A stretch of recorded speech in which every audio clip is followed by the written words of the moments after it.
Hey, this is Coach Dustin with PGC Basketball. In a moment, we're going to show you the #1 way to get more points in the paint.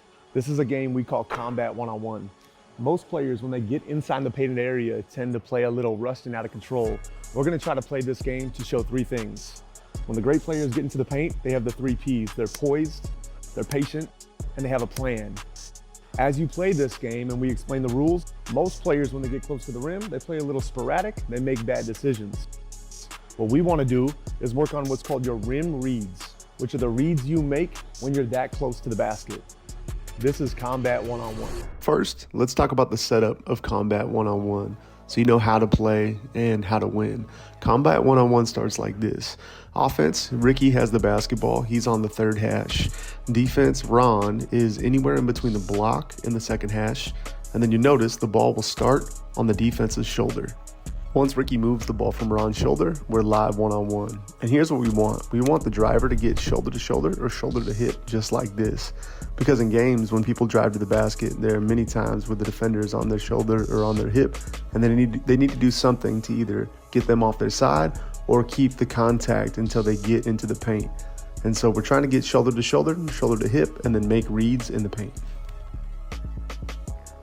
The second reason we like this game so much is because it's realistic, meaning there are going to be a lot of mistakes.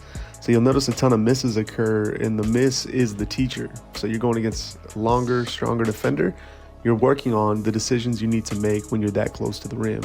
Again, this is your rim rate as a player, and the best players have the best rate of finishes in the rim. The way to get better is to just fail over and over again and evaluate and figure out why.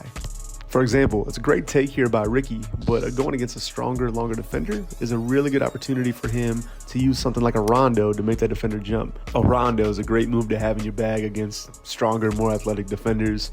Basically sit in a stance, show the basketball, you see the rim, and you make them jump, creating a wide open layup for yourself. And you develop this move just by reps in the paint.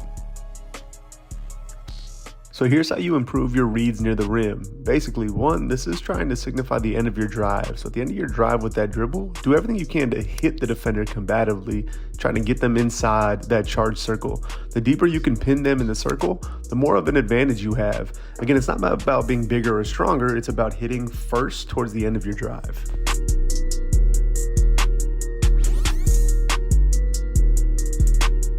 A good way to do that is to always get your head lower than the person who's guarding you. So here on this rib, notice the offense's head not only is lower, but they're in a much more advantageous place to dish out contact and receive contact. Here's a great example of that. So watch Jacob here. As soon as he moves the ball from Cole's shoulder, look at his posture and his positioning. Great finishers have great posture. We call it a sprinter's stance. So if you imagine Jacob's driving right now, this is a great stance. His head is at his defender's shoulder. So he's in a great position to not only hit that person like he does right here, but then to keep them shielded so he can create an avenue to the rim.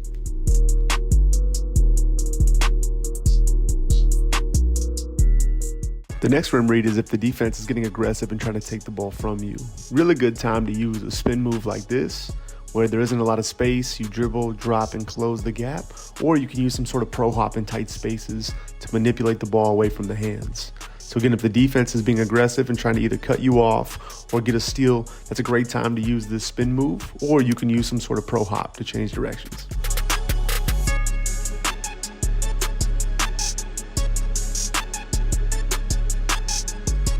If on your rip you get by your defender, it's a great time to use what we call a duck under finish, which is where you finish with the inside hand on the opposite side of the rim. Simply, this just allows you to extend away because they're one step behind you and you have an open path to the rim.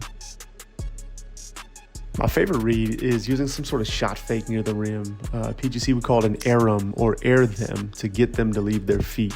This is a move that's used a ton at the college and pro level by guards, but for some reason isn't used a lot at the high school level.